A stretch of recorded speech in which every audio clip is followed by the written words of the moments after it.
Hello, everybody. Welcome to the Leftology podcast. Today it's host Cameron and Patrick, and welcoming back our guest Joe Shepard from United Rural Democrats. Hi. Yeah, he's experiencing a little lag if like the audio cuts out on the Spotify or Apple Music version. But I guess how's it going is probably the first question I'm going to ask. Well, I'm pretty tired. I just got back from a 2-week-long tour of the Western U.S., and with regard to the lag, you gotta love that Iowa broadband, so I'm doing pretty good. Yeah. With your journey to the West Coast, that leads into the first question I sent you, which was kind of. Oh wait, no, the second question. I'm skipping with myself.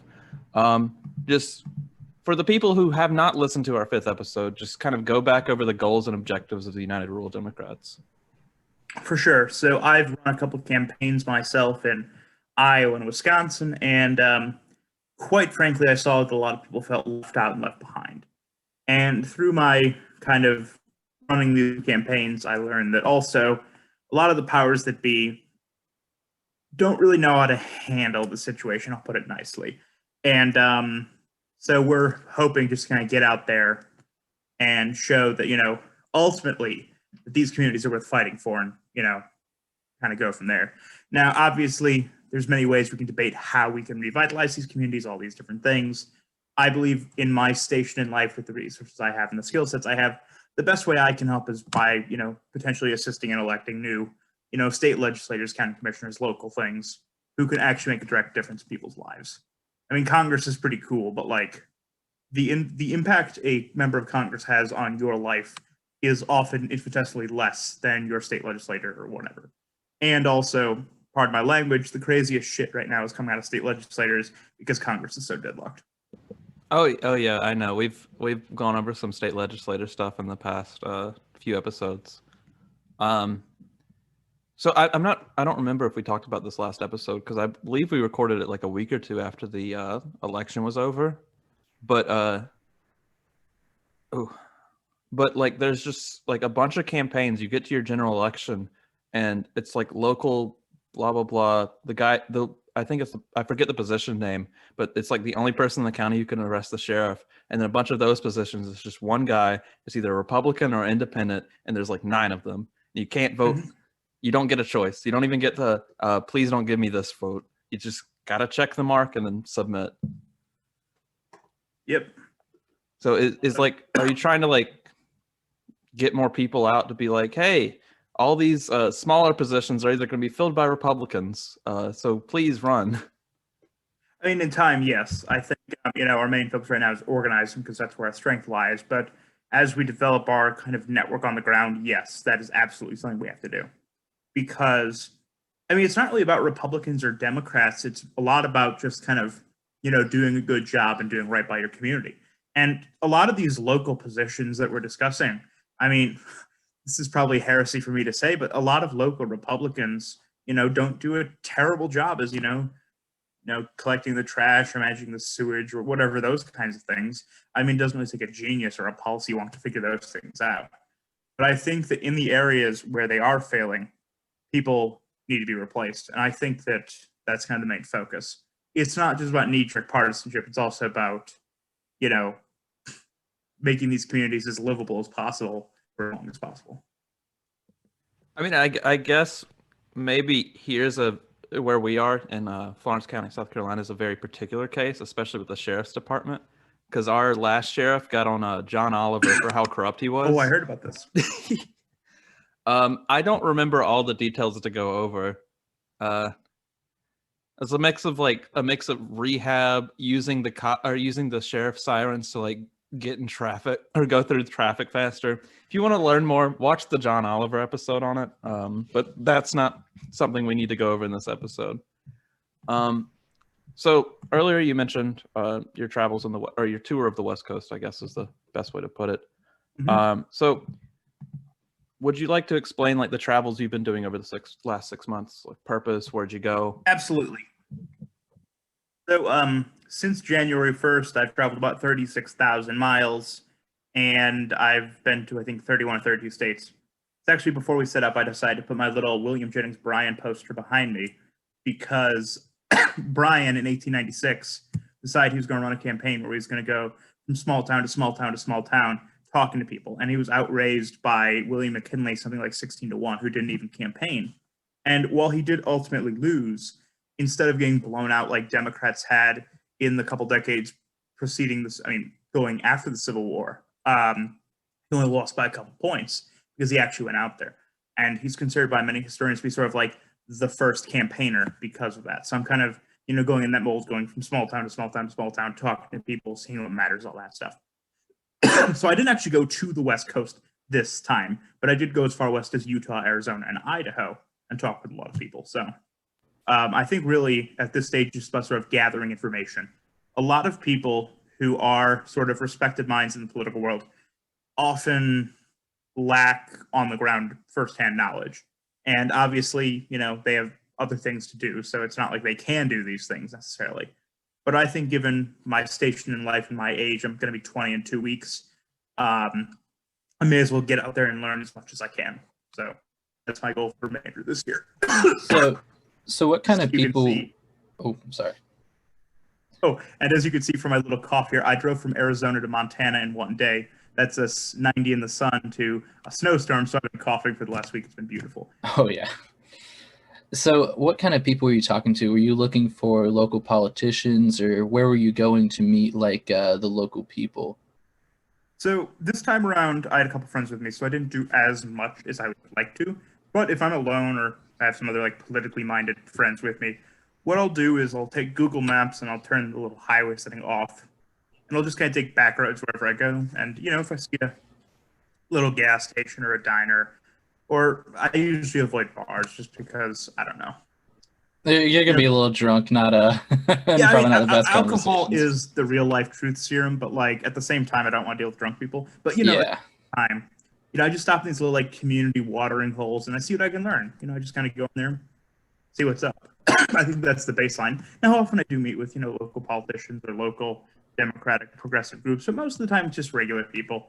Because I have noticed that oftentimes between sort of the local Democratic enclave of some of these red rural counties and the people of these counties, there is often a gap in terms of priorities, values, whatever. Usually it's priorities, but that's why it's good to reach the people instead of the political class, although obviously both are very important. And what kind of things were you asking these people that you'd meet? Usually just ask them the basic questions. What makes your community tick? Why are things the way they are? Little things like that. And I've noticed that a lot of people are pretty willing to talk to me about these things just because nobody asks. Yeah, I found that too, especially like rural people. Like when I go and talk to my mom and my stepdad, they're very wanting to talk about the world and what's going on, because I think they are a bit isolated in their little bubbles. And so it's not just the isolation. Oh, go ahead, sorry. Oh yeah, and they're ready to talk if someone gives them an ear. Exactly, and I think that's kind of one of the main roles of URD. Obviously, that's not a tangible policy goal or even a position. I think that, and excuse the platitude here, but I think we need to sort of restore hope in these communities. There's a lot of despair, I see. A lot of people feel like things are not really going their way and they're never going to go again. I think that's a reason why Donald Trump is so successful over the last few years in these communities. And also, I think a lot of these communities are getting pumped with despair almost, with the liberal agenda taking over, that whole narrative. And so it's there's real world problems, and they often seem distracted from tangible problems and focused on strange things, like they're teaching about trans kids in schools or the trans agenda, all this type of stuff. For sure. I'm actually going to jump on the trans kids thing for a second. Now, obviously, that's not a major issue in the broad sort of kitchen table issues. It's not healthcare. It's not any of those things, but it's still worth talking about because obviously we're in Pride Month now. Everyone deserves to be treated with the respect and dignity that all Americans should be given. But the thing is, I was in Arkansas when they were debating that bill, which the Republican governor vetoed because he thought it was a breach of personal liberty or something like that. And the thing is, I don't want to sound crass, but most of the people in this small Arkansas town, I think I was in Little River or Miller County way in the southwest corner, these people didn't care enough about trans people to even like discriminate against them. It doesn't even register on them. It's like, yeah, our state legislature's doing that, but like, you know, it didn't seem like most people particularly cared. No, it did, but like it wasn't even like a factor in their lives. I think that something that happens because also with the internet and a few things like that, media is kind of creating a bit of a delta. It's not just one pipeline of media anymore. It's no longer just the big three. You have all these little alternative. I mean, heck, I'm talking on a podcast right now. You have all these little alternative modes of getting your media, your information, or whatever. So if you're in this isolated pocket of the country, you know, it's very easy to be pumped, whatever. So why do you think the local legislators are so concerned with like abortion bills and trans bills when like, I mean, even like the Republican people I talk to are getting more relaxed on even abortion, but it seems to be such a big thing with the legislators, but not the people so much.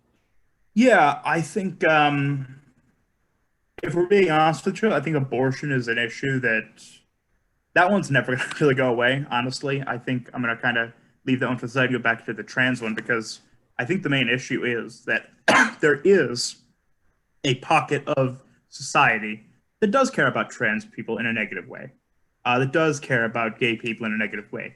And I think that these people often do have a little bit more power, a little bit more capital on their side. I mean, the religious right in itself is a relatively small political organism in itself, but it has very long arms because of its access to capital and access to power. So a lot of these bills, which quite frankly, most people don't really care about, get through or get airtime because, you know, each of these little state legislators is representing somebody, but maybe it's not all the people in there. And so like there's maybe like a special interest group that's particularly forcing these bills through. You could say that, yes. I think it's not just like a group. I think it's almost too big to be a group. It's almost like a demographic. Okay. I think it appeals, but that demographic does not constitute a majority of these communities. It's more like a very, very loud, aggressive minority. I think it's like like you were saying, it's like not like the bottom tier like economically that cares about these issues. I guess the closest way that I could explain like what group is forming like this anti-trans, like anti-abortion wave, this could be totally wrong, but I feel like it's coming out of suburbia, honestly. Not like a rural area or the urban area, just kind of like the people that want to like imagine it's still the 50s, live in their houses. I would assume that too, because that kind of was the demographic of like the anti-LGBT stuff in the 80s, where they were trying to make the average like suburban woman scared of bi men because they were going to bring AIDS from the gay community into their homes and shit like that. And so definitely, I do think it is more middle class people that are being like attacked with like these scary messages of what gay people are gonna do to you. Much more so than that. I think that's definitely true in some regard, because you have to consider the fact, now this is more of a northern thing than a southern thing, I think, just because of how our cities developed in the last century. But a lot of our suburbs until our lifetimes were ultra conservative, because it was basically, you know, from like maybe like the 1920s to 2000, the suburbs were by and large people who no longer wanted to be part of the city for various reasons, which involved many dog whistles. So, you know, I think that you're not entirely wrong. Now, many suburbs are becoming more liberal, but the point kind of stands. I think that, you know, a lot of these suburbs do have like a conservative heritage almost in some way. Also, like if you look at what's his name, Echo Gecko on YouTube, he's talked about like what people get moved to the suburbs to get away from. And also, like, I remember it positioned them so since they're not in the city, they're not around poverty, and they only go into city to go shopping and go to malls where people that are poor are like very shunned from, like you're not allowed to be homeless and near a mall and things like that. And so when you're in the suburbs, you're also very separated from struggle. You just have like boring suburban life, and then when you go into the city, you're experiencing very specific parts of it. I think that's maybe an overly simplified explanation, but I think they are a bit separated. Yeah, I mean, I grew up in a working class, just slightly, but I think by and large, with the wealthier suburbs, you're not wrong. But I just remember, I think there's also this growing sense of otherness in these communities because many of these communities are shrinking, many of these communities are aging, you know. Oh, yeah. There's like this alternative kind of media going into it that oftentimes can be a bit harmful. But it's kind of interesting because there's this developing sense of otherness, not just towards the LGBT people or whatever, but also towards Democrats as a whole, liberals, whatever. Because I remember, this is one I always talk about. I was in, I think, Grant Parish, Louisiana, maybe Wynn, I don't remember. The boonies in northern Louisiana. Mm-hmm. And I was at this little gas station diner combo thingy. And I was talking to this guy who was probably about upper 50s, early 60s. And he was a QAnoner or pretty damn close. And, he was talking about how, the paper mill in his community was not doing so hot and a lot of the young people were going away because they didn't want to work in some mill, even though there were at least a few jobs there for people if they wanted, but nobody wanted to work in those conditions, so they left. And I had a very nice conversation about how he was scared, how we felt people like President Trump were saving them, and things like that. And I really got into his head. And it was a nice conversation. And I don't know, maybe 10 minutes in, I had to go. So I'm walking out, and as I'm at the door, I kind of turn back to him. This is a very small place, mind you, so I can do this. I turn back, oh, by the way, I'm a Democrat. And that guy's facial expression as a result, it was just, I don't know. He was kind of breaking a little bit because he just spent the last 10, 12 minutes reinforcing in his head that, this guy, Joe, he may not be from here, but he gets what I'm talking about. He's listening. He's a reasonable guy. Yeah. How the hell is he a Democrat? I think that's what we got to do because a lot of people are just like, they don't understand that, I may be a liberal or a progressive or whatever you want to call me, but like I'm still from your community. I still have those community's values at heart. Yeah, and that is kind of what you're saying. There is like this disconnect between this feeling that Democrats are like these evil woke agenda trying to hurt the rural man.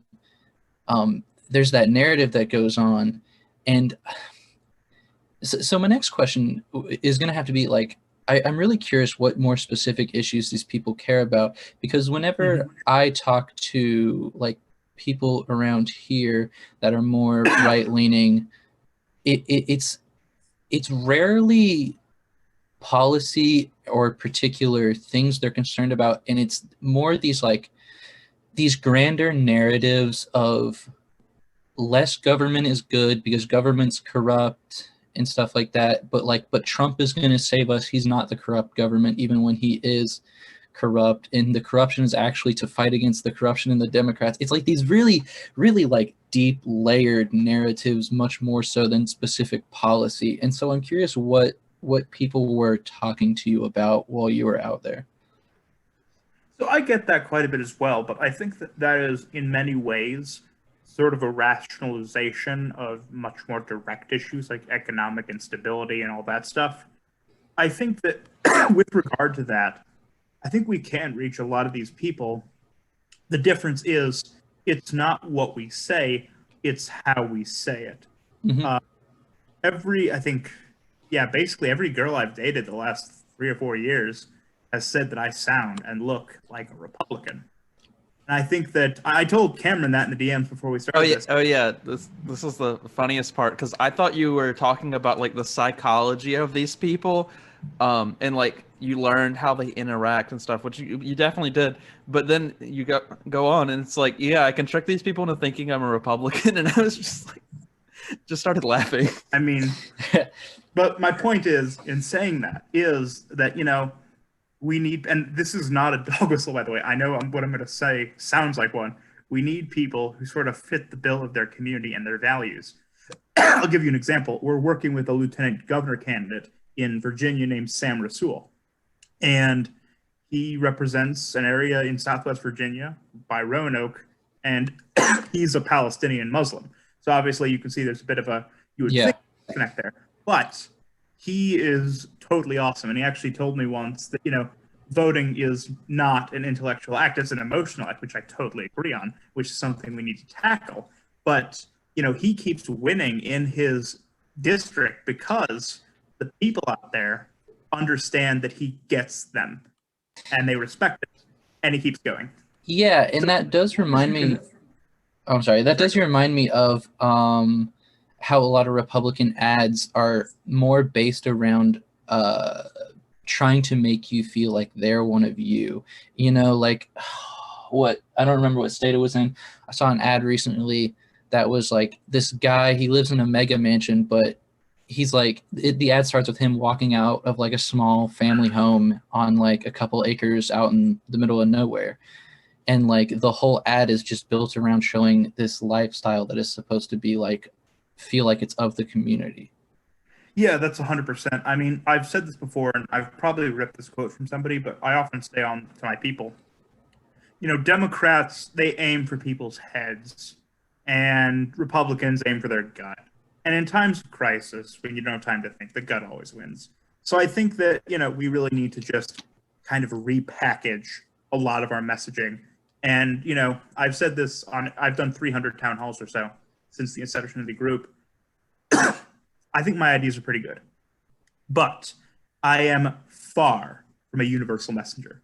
We need people who can fit these ideas into their own package, into their communities. And that's how we can take back a lot of these communities. And I'm not saying it's easy, because you need to find those right people. Another example in Virginia is a state delegate named Chris Hurst. He is a former television news reporter whose girlfriend was tragically killed on camera a few years ago. It was a news story back in like 2015. And he ran in a conservative Southwest Virginia district on gun control, clean energy, and this is coal country, mind you, and LGBT rights. And he has won re-election, I think 3 or 4 times at this point. Now, you would think, what the hell? How's he doing it? It's because the people on the street see him and they're like, you know what? That's my guy. He represents our values in our community. I may not always agree with him, but I trust his judgment. I mean, that's how people like Manchin and Tester stay in the Senate. And we need a lot more of that. Yeah, it's almost like if you're the guy that everyone sees out at the diner, on Saturday nights, they're more likely to vote for you than some rich asshole that they may agree with more. It is more of like, he's me. And I think that's that's going to be a hard thing to tackle, I think, because I think that is like a lot of what Republicans attack when it comes to Democrats is they're trying to push that they're the coastal elites that don't understand the people.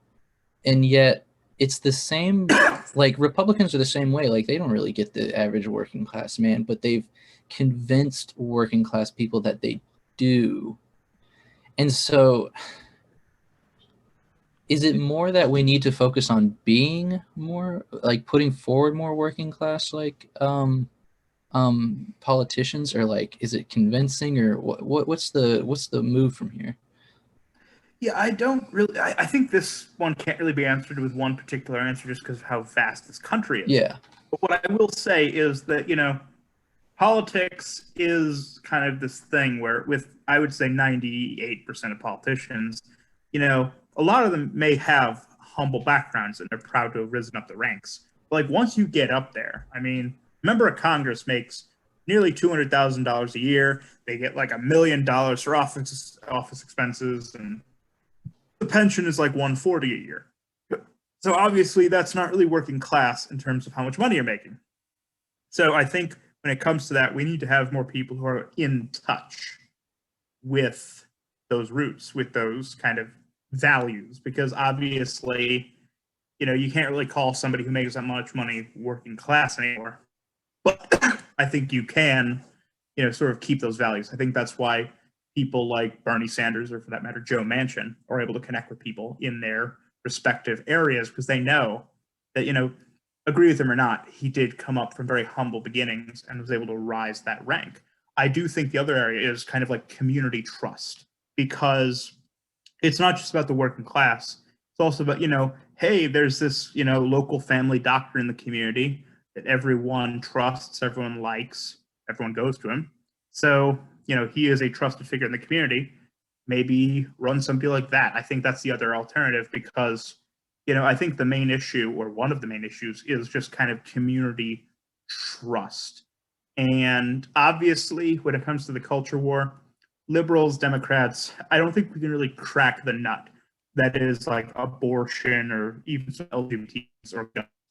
I'm actually pretty pro-gun for a Democrat, but my point is that these are issues I don't really think can be won directly as a result of kind of taking them head on, just because of how guttural they are and how people go with their guts on. It's not really like it's almost like arguing from faith. You can't really get somebody off that rock with facts and reason.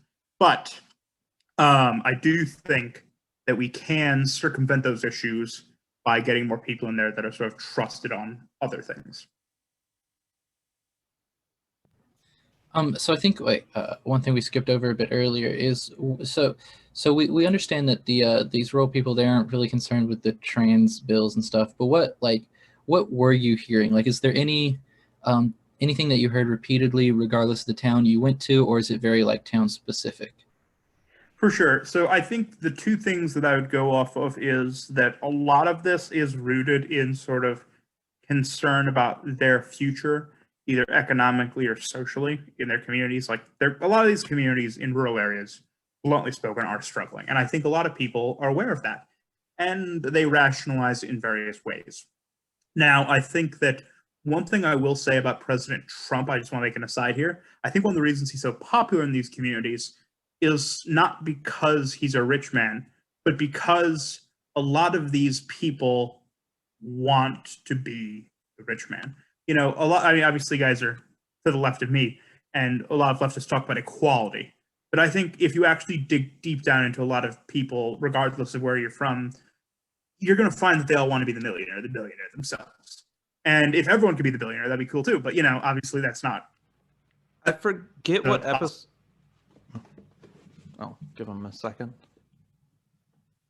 But and then the other thing is that I think a lot of people feel like their country is going insane because obviously, I personally think defund the police is a very poorly packaged way to talk about that issue because it's a left-wing talking point in Minneapolis, but you come down to Iowa and that left-wing talking point becomes our right-wing cudgel, and we lost horribly in Iowa in 2020 because they just beat us to death from the police.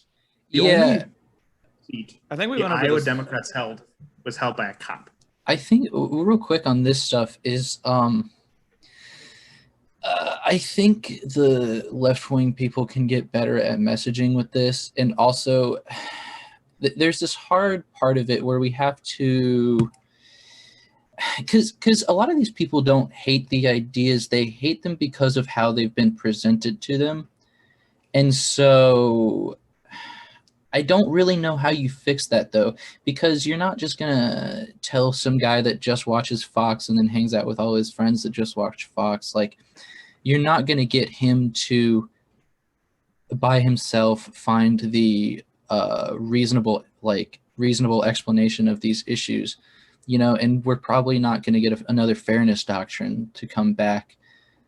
So I don't know if there's like a way of dealing with that, but I find I don't know if messaging really matters because it's all especially with if you look at the trans issues, it's all just going to be message, or even critical race theory, especially.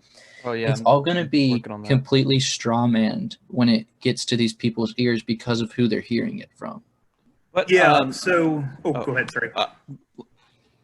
See, I think we went over this last time, but the way I would analyze it is that defund the police. I guess the goal for most of it, except for maybe anarchists, is kind of a goal most people, to even moderate conservatives, might even want, and have been talking about.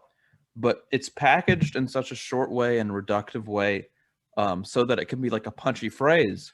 But in becoming the punchy phrase that might work in New York, Minneapolis, Chicago, Los Angeles, and I don't know, Miami. Miami's probably not one.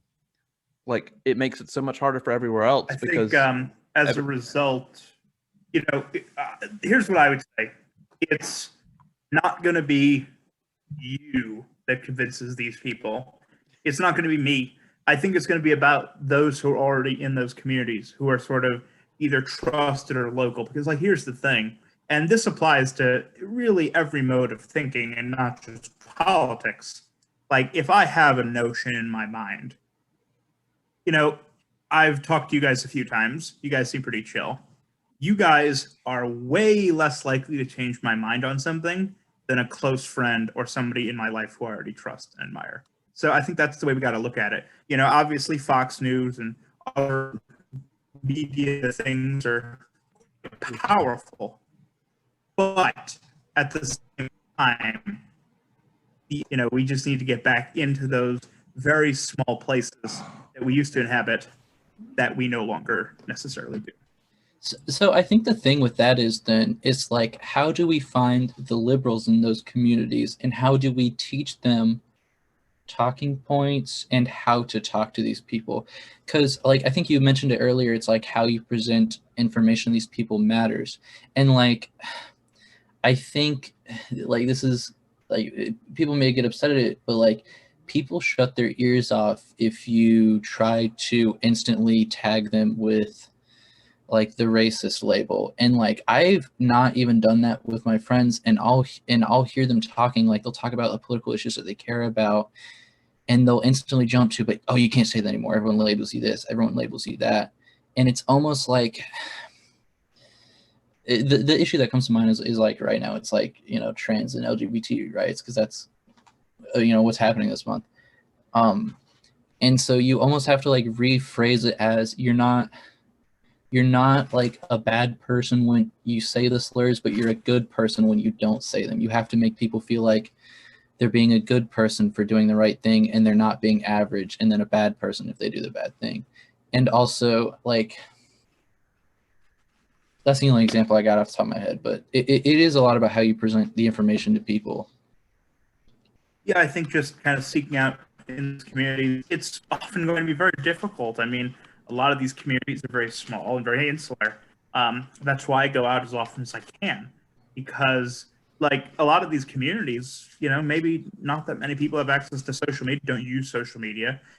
You know, maybe they don't even have a cell phone in some of these areas. You have to physically go out there and talk to people. And I think that, you know, that's how you amount.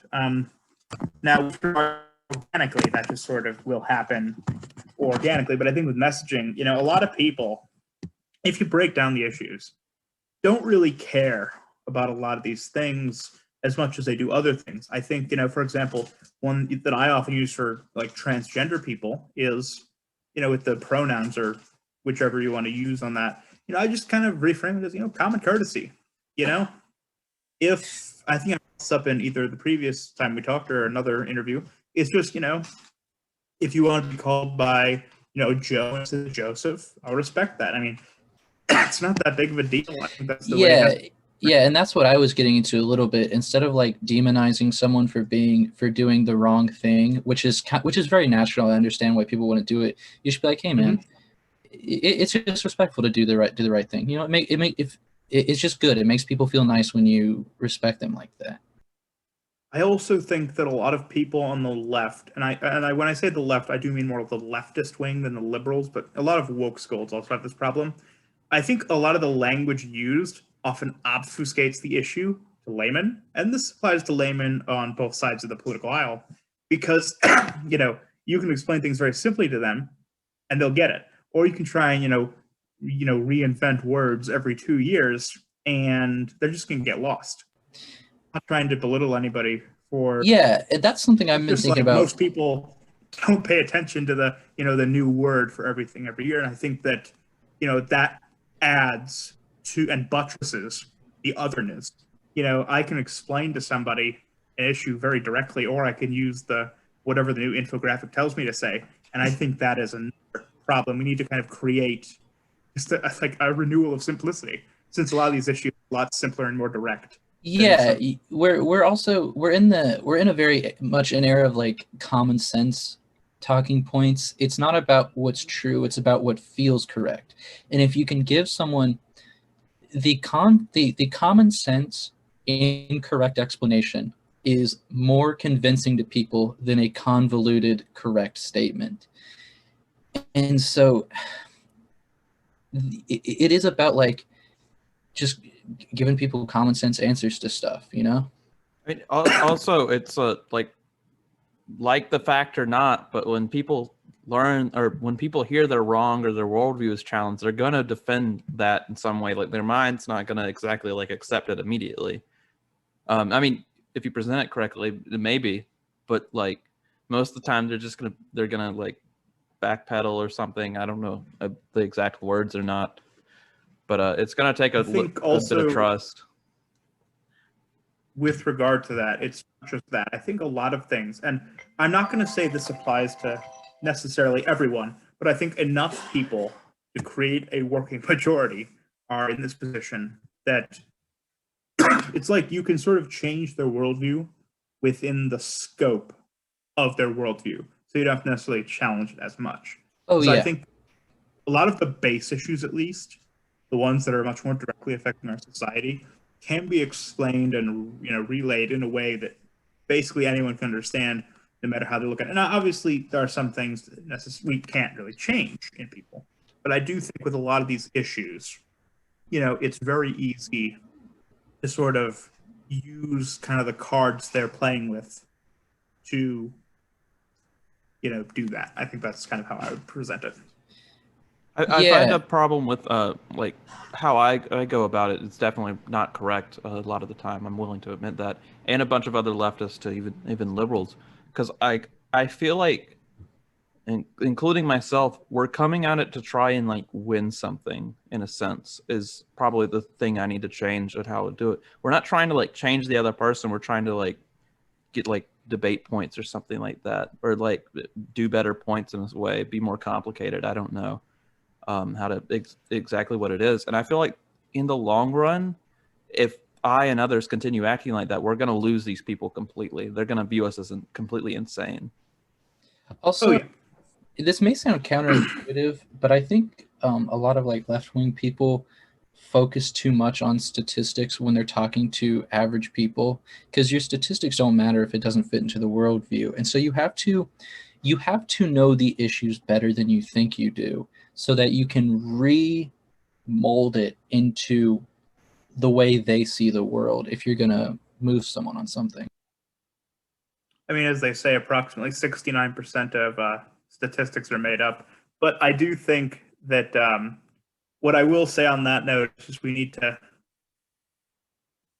I don't know if necessarily, I'm going to do something a little dangerous given my position. I'm going to actually quote a leftist here, because I think that it's a very salient point. There's an old Big Bill Haywood quote that I've never read Marx's Capital, but I have the marks of capital all over my body. I think that's kind of a way that a lot of people on the far left, but also even the center, need to look at these issues if we want to kind of take back the country from, the increasingly powerful and emboldened far right. I think that, a lot of people are screwed in this country, regardless of whether they voted for Biden or Trump. And I think that if we can sort of relay, you're getting screwed. And do you really think, because this really funny thing, so Congressman Jim Banks of Indiana, who I really am not a fan of, put out this like manifesto thing about 2 months ago, where he basically said that the Republican Party is the party of the working class, and here's how we need to build on that, which I thought was absolutely laughable, given the fact that this dude has a net worth of like $2 million. He lives in a gigantic mansion in rural Indiana, so, and a lot of these people often have, business interests that result in, either jobs being exported to, other nations and things like that. So it's like, how can you really say that you're representing the people when you have a large stake in a company, or you own a company in some cases, that are exporting these jobs? It's like, you can say you're representing the people all you want, but, actions speak louder than words. And I think sometimes we need to sort of put those actions in front of the people a little more. Somebody can say some not nice things on Fox News or whatever, but, words are just words. And I have one more thing to say on this, and I do kind of want to get to that question we've been avoiding a bit. We keep getting distracted from, but it is almost, you have to know people people's lives better than themselves and like talk to them about how they would benefit from policies and stuff. Like if you want to convince someone that doesn't like unions to have a union, you got to tell them why a union would help their specific job. You got to have your ears open when they're complaining about work and say and give them examples of how a union could very specifically help them, more so than just giving general infographic facts about unions. I mean, we won Georgia. We won those 2 seats in Georgia, partially because of Trump being an idiot, but 2, because Warnock and Ossoff and the Democrats, they were hammering it home. You get us, you get the $2,000 check, $2,000 check, $2,000 check. And like, that is the most, like, I wish people did that more, because, I mean, obviously we didn't entirely deliver on that one, which was, I mean, thanks, Manchin. But my point is that is like the most direct way to get at people. You know, we still are exiting a crisis, but in December we were in a crisis, and you know, we were saying, hey, solution. Here's how it's going to directly affect you. I mean, with regard to a union, it's like, hey, you want to make more money, you want, you know, more job security, you want better healthcare, more of these things. These are all things you can get with a union. And here are some other examples of other places that have unionized. Look at how much better they are. Yeah, and on that, especially with government solutions, Democrats need to make sure that these solutions help people and rebuild trust in government intervention. Because I think, especially since the Reagan era, people are very scared of the government doing anything. Yeah, I think that has a lot to do with, I hate to go on this tangent, but I think it has a lot to do with sort of Watergate and the fallout in the late 70s. It showed that, you know, government is not just our best and brightest, but it's also our best and brightest screwing with things behind the scenes. And I think that is why a lot of people in a lot more of these kind of culturally conservative communities are a lot more skeptical of the government than they were previously. I mean, some of the most reactionary parts of the country benefited greatly from the TVA, and they were great, you know, boosters of the Tennessee Valley Authority, because it gave them light and power and all this stuff. I would bet you money that if the TVA was attempted today, it would not go over as well, because it would be big government intervention, even though it's absolutely necessary. And before we get out of here, get too close to the end, we've kind of gone on a few tangents. What were some things that people brought up that they were concerned about in the communities? Maybe stuff that's like paralleled between multiple communities. I think the main one is just kind of, well, besides kind of weird, like broad Western civilization is collapsing, things like that, which, you know, you're going to hear in a lot of these communities, but it's always about kind of the stability in the future. Most people, I would guess 70% of Americans, are not politically inclined. They don't really care. What they talk about is, you know, what they see in front of them, what's in their community. So I think that, you know, those are the issues that I hear about most that are tangible.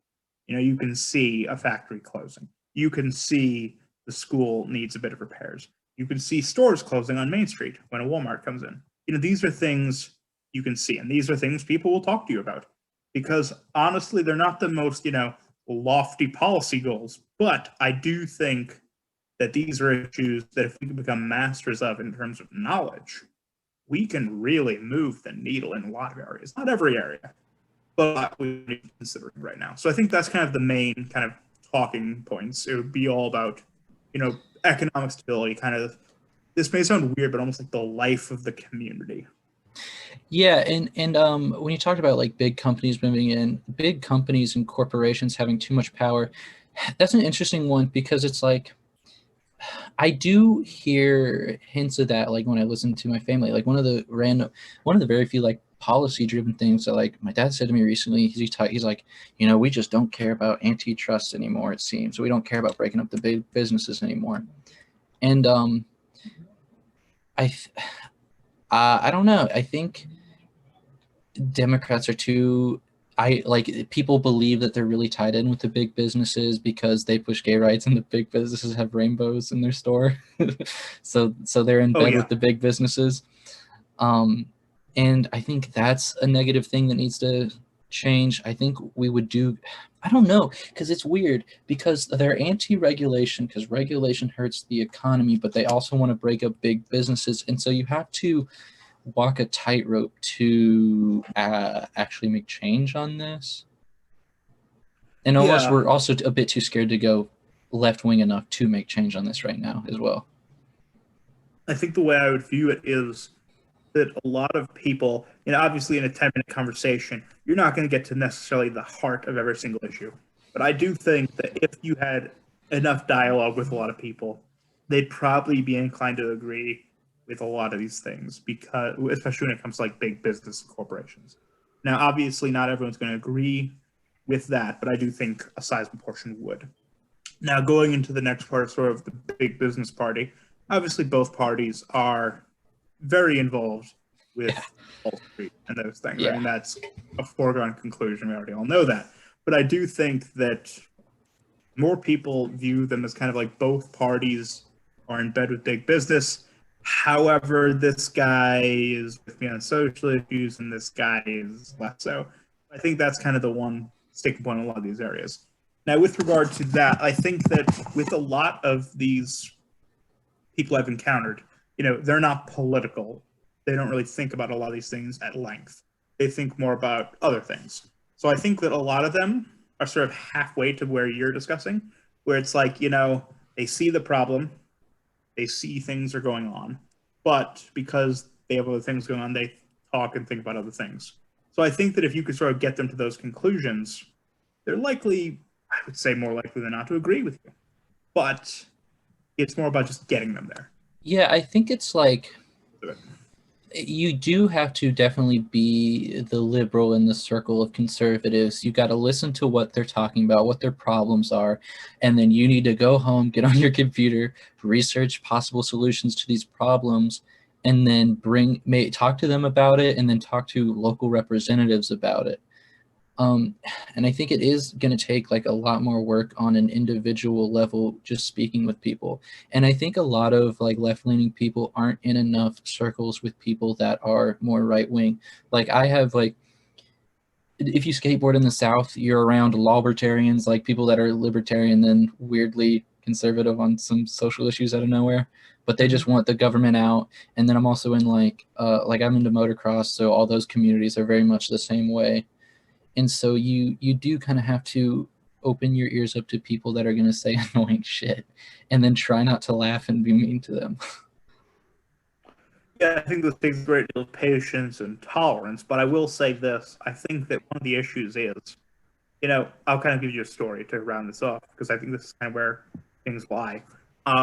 We reached about 100,000 voters in Louisiana for 2 special elections, and we had to yell at the DNC to get them to even pay attention to one of them, which was kind of stupid. But basically, you get the texts.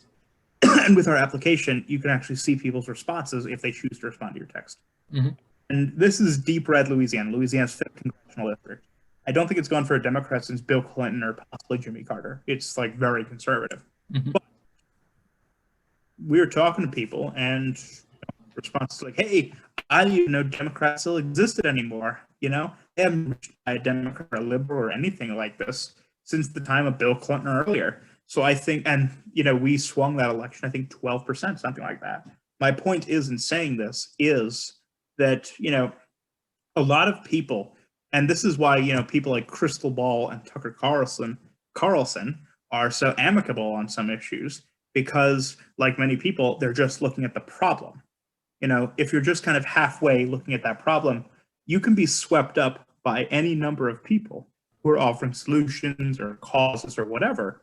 I mean, I honestly believe that is why in 2016, there are people in places like West Virginia, Kentucky, who voted for Bernie in the primary and Trump in the general, because these people are kind of just at that point where if you explain to them why things are the way they are, what caused them, all these things, and then if you could provide them solutions, especially solutions that are easily understood, they'll go with you. I think that is kind of the key here, because, a lot of these communities are not doing very well. I've said that probably 20 times today, but, we just need to sort of, I don't know how to put this, we just need to sort of be there. So when people start sort of questioning the fate of their community, why things are the way they are, then we can just kind of be there to be like, okay, here's why it is, and these guys are selling you a bag of shit. Let's move forward. I think that's not to take up too much more of your time, but to like bank off of that. There's this author that writes this book called Capitalist Realism. It's Mark Fisher, and the whole thing that he talks about, or one of the topics he talks about in that book, is about how people in Great Britain and America, in a sense, they're kind of not offered an alternative from like the now, like what's been going on. And I think that's a big reason Trump won in 2016, is even because he didn't win the popular vote, but he still got enough electoral votes because he offered an alternative from what was going on. So these people were going through deindustrialization, but weren't getting the benefits of the office jobs and so on and so on. So they wanted the imagined past of like getting reindustrialized, getting the factories back, something that was probably never going to happen, instead of just continuing down the road of Obama 2 and Hillary Clinton. Yeah, I mean, honestly, I don't think Hillary Clinton would have been a terrible president. I think she would probably have been, largely a continuation of President Obama. But I think a lot of people, especially in places like Iowa, Ohio, and parts of Wisconsin, Michigan, Pennsylvania, things have been going down for, in some places 30, in other places up to 70, 80 years. And I think that, are you guys familiar with the tragedy of the Commons? I'm not. So the tragedy of the Commons, it's why, in my opinion, West Virginia went from a hard blue state to a hard red state in about 40 to 50 years. So the tragedy of the Commons is basically, the TLDR is, if an area has a lot of natural resources, usually like one natural resource like coal or oil or whatever, and that natural resource becomes basically misused or not used as much anymore. Obviously, coal has been in decline since the 1920s, but the Democratic governments in West Virginia have decided repeatedly, time and time again, coal, coal, coal. They've had 90 years to diversify their economy and try and move away from it, but they didn't. They just kind of kept re-upping the status quo and sort of like stressing themselves and straining themselves to maintain a status quo that was very rapidly and decidedly receding. I think that is why, West Virginia went from because a lot of those people out in rural West Virginia, they may vote Republican, but if the Republicans put up a pretty economically left plan, I think a lot of them would get behind it. That's why 70% of West Virginians in one poll support a $15 minimum wage, despite Joe Manchin not. I think that, with this tragedy of the Commons, you had all this coal, you had all these resources, and because the situation was ever handled, the tragedy of the Commons results in a political upheaval. So I think that with a lot of these areas, with the Rust Belt, you had the same old for, 30, 50, 80 years. And then you have somebody, maybe you don't like him, maybe he's a jackass, maybe he has these problems, but you know what? He is going to offer you something different. Maybe it's going to be good, maybe it's going to be bad. But when you've had the same shit for 50 years, something different maybe is worth a try. Yeah, and going off that also, I've thought for a while that the people I know and talk to are more open to further left-wing, like economic policies, but it seems like the current Democratic Party is not open to doing that because they're focused on bipartisanship and then pushing really far left social issues. And is there a way that we can move the party to go for these more economically left-wing policies?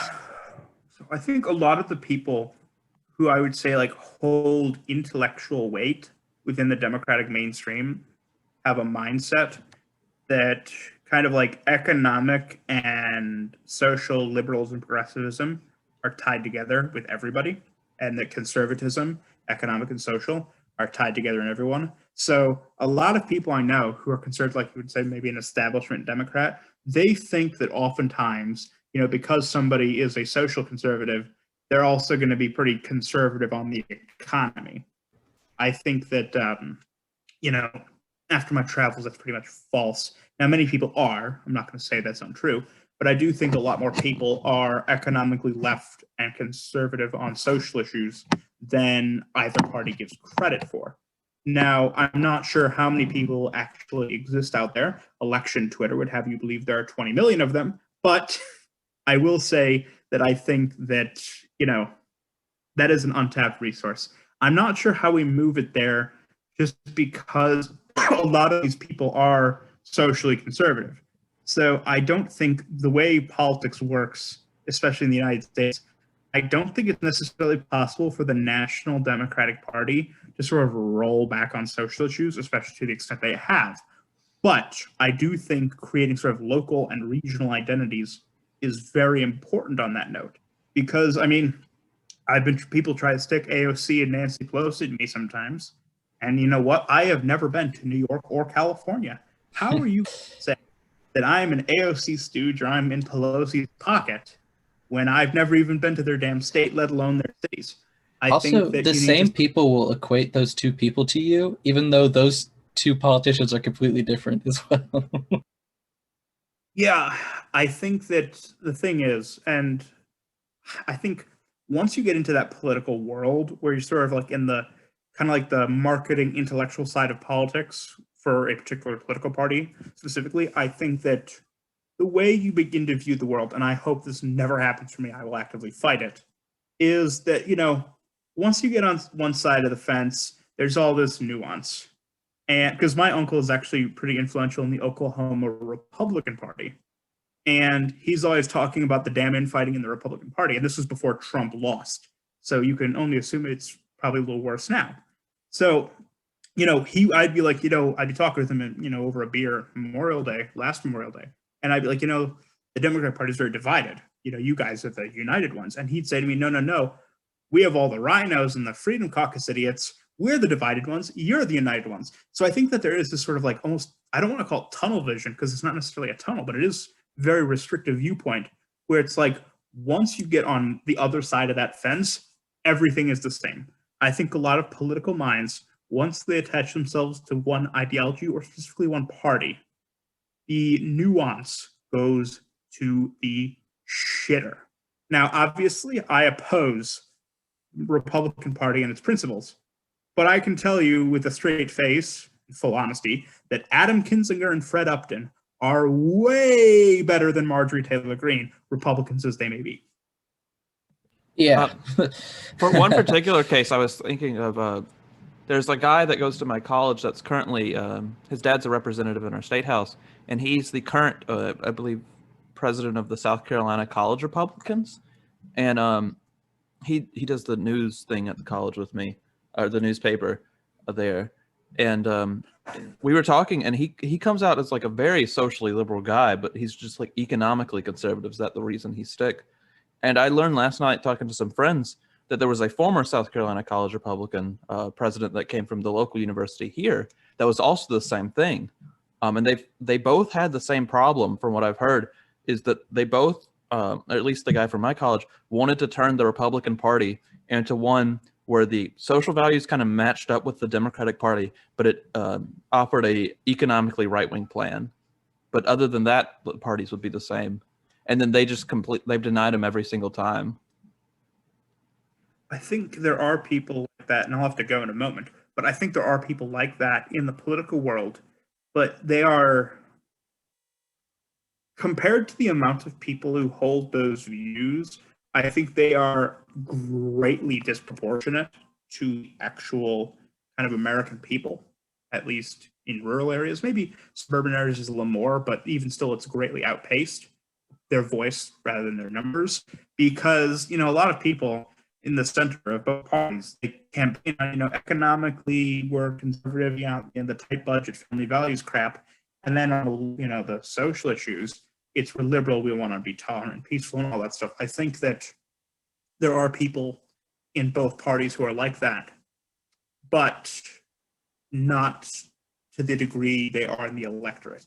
I think a lot of people are more mixed than that. And I think that viewpoint taking rise is in due part, in a good part, thanks to the rise of neoliberalism and neoconservatism in the 1970s and 80s, because a lot of Republicans that were, around in that time period in the 80s and 90s and even before that were much more economically, socially liberal than they are today.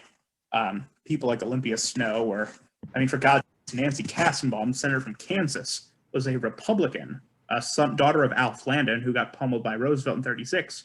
And she was a Republican. She was pretty conservative on a lot of things. But at the same time, she was the leading Senate advocate against apartheid during the Reagan years. I think that, a lot of these kind of party shifts are going to continue happening. But I do think those people are a much smaller minority than they would like you to know. Oh, I muted myself accidentally. But I guess before you go, got anything to plug or any websites that I... Not really. I guess, just check us out on Twitter at rural_United or UnitedRuralDemocrats.org. As always, thanks for having me. I love doing thanks for coming on. podcasts. I think, one of the best ways to grow, not only in terms of our, status and reach, but also in terms of the strength of our ideas, is from to be tested. And, it's great to do podcasts like this where I can actually air them out and have them reviewed. So thank you very much for having me. Glad to have you back on. All the links to Joe's and the United Rural Democrats stuff will be in the description below. Please go check them out. And thank you for tuning into Leftology. I hope to be back in about a week or two. I think I have a guest lineup. But see you later. Thank you.